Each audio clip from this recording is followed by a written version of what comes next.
Le 27 juin 1944, Jésus dit: Mes âmes de prédilection reçoivent le même commandement qu'Abraham. Quitte ton pays et ta parenté et va dans la terre que je te montrerai.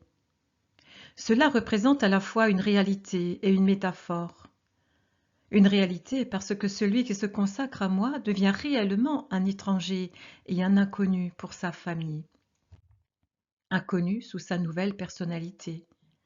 Étranger parce qu'il s'instaure entre eux et lui, comme la chute d'un diaphragme, comme la création d'une tour de Babel particulière que lui, il dépasse vers la terre que Dieu lui indique, tandis qu'eux restent là où ils sont. Ils ont beau être encore proches, ils ne peuvent plus se comprendre, car l'un parle déjà la langue de cette terre et en adopte les coutumes, tandis que les autres continuent à penser, à agir et à parler de la manière qui leur est habituelle. C'est là une grande source de souffrance et d'étonnement, si ce n'est de dérision. La souffrance sera particulièrement ressentie par celui que Dieu a appelé à la terre nouvelle. Comme il a compris que cette terre est un pays d'élévation, il voudrait bien que ceux qu'il aime le suivent. Il désirerait que les autres le comprennent pour pouvoir leur faire aimer les beautés qu'ils découvrent. Quant à eux, ils s'étonnent de son changement.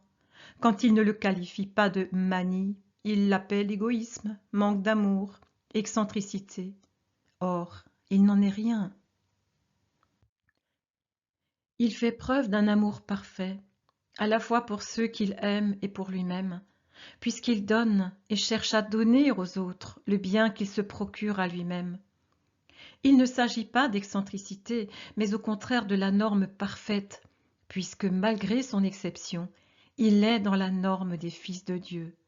L'obéissance absolue à la voix de Dieu, qui est une obéissance supérieure à toute autre voix du sang, à tout intérêt, à tout respect humain. Cette blessure ne guérit pas, elle ne le peut pas. En effet, la personne élue à la terre nouvelle garde dans la partie intérieure de son être la sensibilité commune au Fils de l'homme, et elle souffre en permanence de devoir se sentir accusée de manque d'amour par ceux qui devraient le mieux la comprendre, et de devoir les repousser à son cœur défendant pour avancer sur la voie que Dieu lui indique. Cela rouvre sans cesse la blessure où sont crucifiés d'une part l'amour des siens qui la torturent bien qu'il l'aime, d'autre part son propre amour qui se tord dans la plaie en raison de leur incompréhension. Enfin la volonté impérieuse de Dieu qu'elle aime de tout son être. Il s'agit donc d'une blessure d'amour dans laquelle Dieu se trouve, puisque Dieu se trouve là où est la charité. Viens dans la terre que je te montrerai. Dieu ne la lui montre pas d'avance. Il dit « Viens », rien d'autre. Il part et ne demande rien de plus. Le début du chemin vers cette terre bénie est hérissé d'obstacles et plein d'épines. Sur cette terre, certes, le soleil ne se couche jamais, car on n'y trouve ni serpents, ni scorpions, ni bêtes sauvages. Les ouragans comme le givre y sont inconnus. Le printemps y est éternel. Tout être abonde en nourriture surnaturelle. Les arbres suintent le miel et du lait coule des sources. L'harmonie est lumière, et la lumière harmonie. Les habitants y sont heureux comme des fleurs en une paisible matinée d'avril, et rient d'une joie perpétuelle qui reflète le rire divin de leur Seigneur. Mais au début du chemin, on rencontre pierres et ronciers, lianes et passages étroits sur des gorges et des torrents tourbillonnants, tournants obscurs ainsi que zones de vent et de bourrasques. Au-dessus, une seule étoile, moi. C'est moi qui dois servir de lumière, de chaleur, de voix, d'espérance, de réconfort, de foi et de guide à l'héroïque marcheur. Moi seul. Malheur à celui qui ne me regarde pas continuellement. Mais celui qui persévère se rend compte que les pierres et les ronces font place à une route plus facile et que quelques fleurs apparaissent sur les côtés. Il s'aperçoit que, aux lianes qui le lacéraient auparavant comme des câbles de fer épineux, succèdent de douces guirlandes qui ne sont plus des contraintes mais de l'aide, que les passages deviennent plus spacieux, les sentiers moins dangereux, la route plus sûre, plus large, plus lumineuse, plus chaude et plus paisible, tout en continuant à monter. Finalement, l'âme ne marche plus, elle vole, elle vole. Elle entre dans la terre qu'elle a conquise comme une flèche d'amour. Le ciel est à elle. Mais quelle générosité cela demande! Il faut tout donner, Maria, et ne rien posséder, pas même un endroit où poser le pied. Ne prétendre à rien, car je ne promets rien quand je dis viens, rien d'humain. Je promets seulement l'éternité surnaturelle. Voilà ce que tu dois t'efforcer de comprendre et d'accepter. Et avec toi tout est semblable de par mon élection qui vous consacre dans la clôture ou dans le monde. Il en va autant de ceux qui, parce qu'ils sont meilleurs, mais sans être appelés à des voies de perfection spéciale, sans être des militants de la perfection conseillée et non pas imposée, se demandent pourquoi leur vie n'est pas paisible et ne connaît pas également le bien-être terrestre. Je ne mens pas, je n'ai jamais menti. J'ai promis et je promets de vous donner la vie, ainsi que tout ce qui est inhérent à la vie. Ceci est nécessaire et je vous le donne. Le reste est superflu, car il est destiné à ceux qui périssent.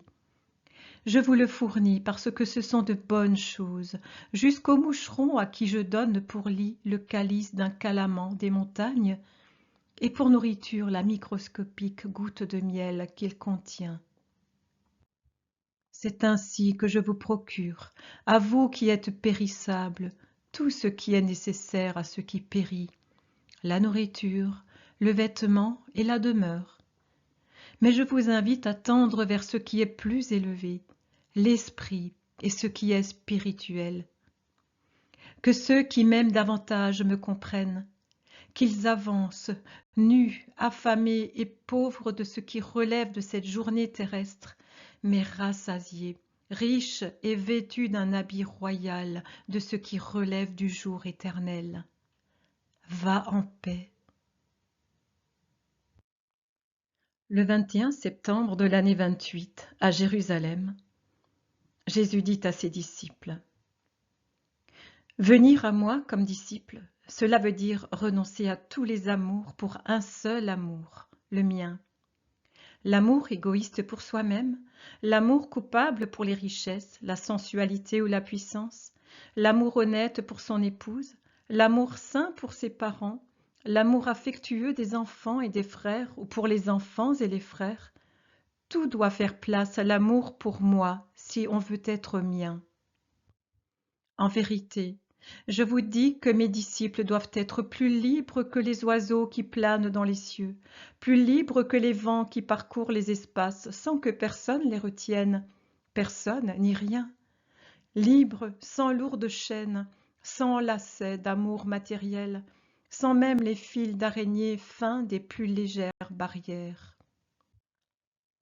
L'âme est comme un papillon délicat enfermé dans un lourd cocon de chair, et son vol peut s'alourdir ou s'arrêter complètement par l'action d'une iridescente et impalpable toile d'araignée, l'araignée de la sensualité, du manque de générosité dans le sacrifice.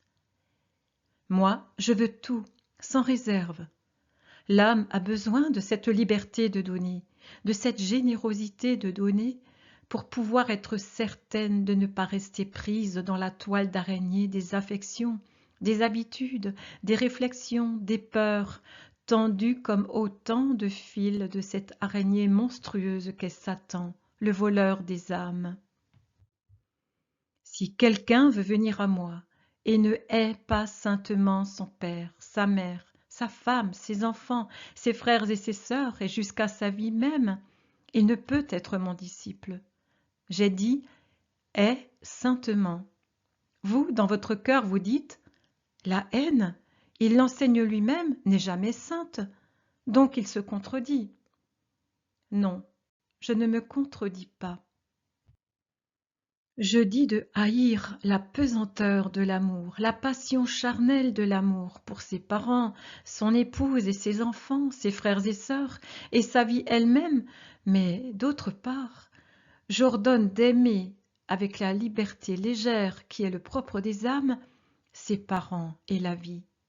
Aimez-les en Dieu et pour Dieu, en ne faisant jamais passer Dieu après eux, en vous occupant et vous préoccupant de les amener là où le disciple est arrivé, c'est-à-dire à Dieu vérité. Ainsi vous aimerez saintement vos parents et Dieu, en conciliant les deux amours et en faisant des liens du sang non pas un poids, mais une aile, non pas une faute, mais la justice. Même votre vie, vous devez être prêt à la haïr pour me suivre. Hait sa vie celui qui, sans peur de la perdre ou de la rendre humainement triste, la consacre à mon service. Mais ce n'est qu'une haine apparente. Un sentiment appelé de manière incorrecte haine, par la pensée de l'homme qui ne sait pas s'élever, de l'homme uniquement terrestre, de peu supérieur à une brute. En réalité, cette haine apparente, qui est le refus des satisfactions sensuelles à l'existence, pour donner une vie toujours plus grande à l'âme, c'est de l'amour. C'est de l'amour le plus élevé qui soit, le plus béni. Ce refus des basses satisfactions, cette interdiction de la sensualité des affections, ce risque de reproches et de commentaires injustes, de punitions, de répudiations, de malédictions et peut-être de persécutions, est une suite de peines. Mais il faut les embrasser et se les imposer comme une croix, un gibet sur lequel on expie toutes les fautes passées pour aller justifier vers Dieu. C'est ainsi qu'on obtient de Dieu toute grâce vraie, puissante, sainte pour ceux que nous aimons. Celui qui ne porte pas sa croix et ne me suit pas, celui qui ne sait pas le faire, ne peut être mon disciple.